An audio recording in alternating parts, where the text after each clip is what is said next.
नमस्कार, सत श्री अकाल, आदाब।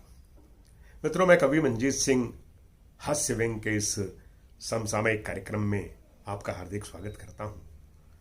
दोस्तों, 3 स्टेट्स में चुनाव हो चुके हैं और 2 में हो रहे हैं।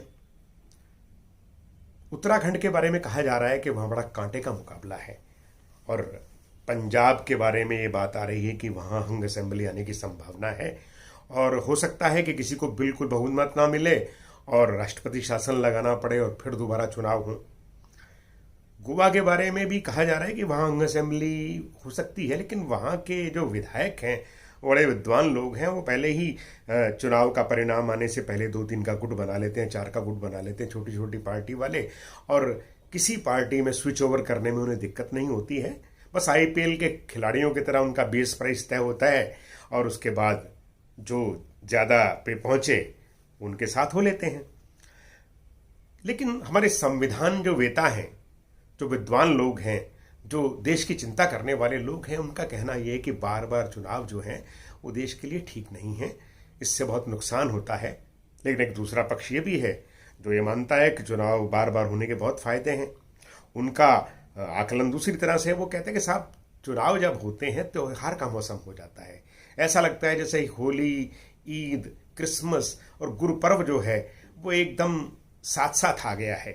झंडियां लगी होती हैं इलाके के अंदर, चहल पहल, सुरक्षा चाक चौबंद और कहीं कोई दुर्घटना घटने की स्थितियां नहीं। तो उनका है कि बार बार त्यौहार मनाए जाए तो उसमें हो रही क्या है। दूसरी बात यह है कि कोरोना के बाद जो है वो लोग बेरोजगार हो गए, तो इसके बाद चुनाव जब बार बार होंगे तो रोजगार नया सृजन होगा। जो पुराने धंधे हैं उनकी डिमांड बढ़ेगी। अब जैसे मान लीजिए प्रिंटिंग प्रेस वाले हैं और जो फ्लेक्स वाले हैं उनकी डिमांड बढ़ती है, बोर्ड लगाने वाले, होर्डिंग लगाने वाले, उनकी डिमांड बढ़ती है और इसके साथ साथ नए रोजगार सृजित होते हैं।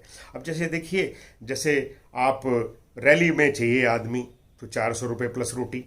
अब रैली में आदमी जाए और वो नारे भी लगाए तो 500 प्लस रोटी, और जो आगे की लाइन में कूद कूद कर नेता का नाम ले लेकर शोर मचाए उसके लिए 700 रुपये प्लस रोटी। तो ये नया रोजगार है जो नया पैदा हुआ। और दूसरी स्थिति ये है साहब कि अब जैसे गुरुपर्व होता है तो प्रभात फेरी कई दिन पहले निकलती है, तो मतदान जब होता है उससे पहले कई दिन पहले कन्वेंसिंग शुरू हो जाती है। तो कन्वेंसिंग में सारे लोग खाली थोड़े जो चलते हैं, कहीं पेड लोग भी होते हैं और ध्यान से रखने पड़ते हैं। अब मान लीजिए आप झुग्गी झुल में जो है झोंपड़ी के अंदर आप कन्वेंसिंग करने जा रहे हैं तो आपको जो है निम्न वर्ग के लोग चाहिए, और अगर आप किसी सेक्टर में किसी पोश एरिया में जा रहे हैं तो आपको पढ़े लिखे युवक युवतियां चाहिए जो बड़े सलीके से, बड़े अंदाज से वोट मांगे। तो ये चीज़ें जो हैं ये ज़रूरी होती हैं। और इस मामले में एक और नया रोजगार भी होता है कि दूसरे के पोस्टर फाड़ने वाले आदमी भी चाहिए कि जो रात के समय 3 बजे दूसरे विरोधी के पोस्टर फाड़ दें। तो ये चीज़ भी चाहिए। और दूसरी चीज़ ये है कि बार बार चुनाव होने से समाजवाद की स्थापना होती है। अब नेताजी क्या है कि वो तो 5 साल तक गायब रह जाते हैं, या मिलते भी हैं तो ना मिले बराबर आंखें बंद करते हैं, किसी का कोई काम नहीं, लेना नहीं देना नहीं। तो पैसा उन्होंने खर्चना नहीं। पैसा खर्चना कब पड़ता है उनको? जब चुनाव आते हैं तो अपना काला धन बाहर निकालते हैं, लोगों से बांटते हैं। भाई, लंगर लगते हैं, शाम को दारू की महफिलें लगती हैं और कंबल बांटने पड़ते हैं, नोट बांटने पड़ते हैं, दारू बांटनी पड़ती है। तो इन सब में खर्च होता है और नेताजी का स्तर थोड़ा नीचे आता है आर्थिक रूप में, और आम जनता जो है वो थोड़ी उसका स्तर ऊपर उठता है। तो समाजवाद की स्थापना की तरफ जो है वो देश बढ़ता है। तो ये अच्छी बात है, इसको होने देना चाहिए। तीसरी बात यह है कि इनकम टैक्स और ईडी वाले जो हैं उनके लिए मौसम बड़ा अच्छा होता है। जब चुनाव आता है तो वो छापे मारते हैं, नेताओं के रिश्तेदारों के पास बहुत काला धन निकलता है, क्योंकि यही मौसम होता है जब वो बेचारे पैसा जो इकट्ठा किया उसको निकालते हैं। तो ईडी और इनकम टैक्स वालों को पूरी छूट होनी चाहिए कि वो लगातार छापे मारें, लेकिन उसका भी ख्याल करें कि वो खाली विरोधियों के नहीं छापे मारें, सत्ता पक्ष वाले हैं उनके भी मारें। वहाँ भी उतना ही माल निकलेगा जहाँ जितना कि विरोधियों के निकल रहा है। और एक स्थिति ये है कि बार बार जब चुनाव होते हैं तो हमारे जो नेतागण हैं उनको अपशब्द बोलने का, ताने मारने का, गालियां निकालने का अनुभव हो जाता है। बार बार चुनाव में उनको प्रैक्टिस नहीं करनी पड़ती, नई नई गालियां आती हैं बाहर।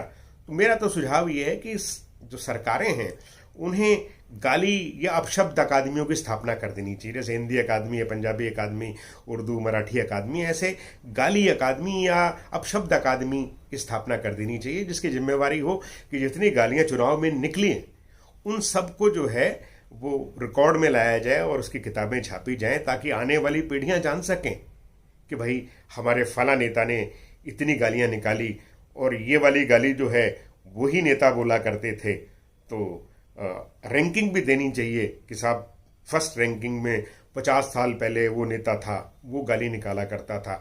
फिर ये ग्रामीण अंदाज में कौन गाली निकालता है, शहरी अंदाज में कौन गाली निकालता है, इन सब की जो है व्याख्या जो है होनी चाहिए और एक संग्रह जो है बनाया जाना चाहिए, और ये देश के लिए अच्छा होगा। एक स्थिति ये है कि साहब ये जब चुनाव शुरू हुए आज़ादी के बाद, तो स्वतंत्रता सेनानी लड़ा करते थे, पुराने जो राजे महाराजे हैं वो लड़ा करते थे, बड़े जागीरदार लड़ा करते थे। फिर उसके बाद सरमाएदार आ गए, कुछ व्यापारी उद्योगपति चुनाव लड़ने लग गए, और कुछ फक्कड़ तबीयत के लोग जो सिर्फ चुनाव लड़ते थे मन के लिए, तो वो लड़ने लग गए। लेकिन अब पिछले कुछ अरसे से देखा है कि भाई डकैतों के बाद जो ये छोटे मोटे लुटेरे हैं, जेब कट हैं, ये भी जो है मैदान में उतर आए हैं, जिससे राजनीति का स्तर जो है वो नीचे आ गया है।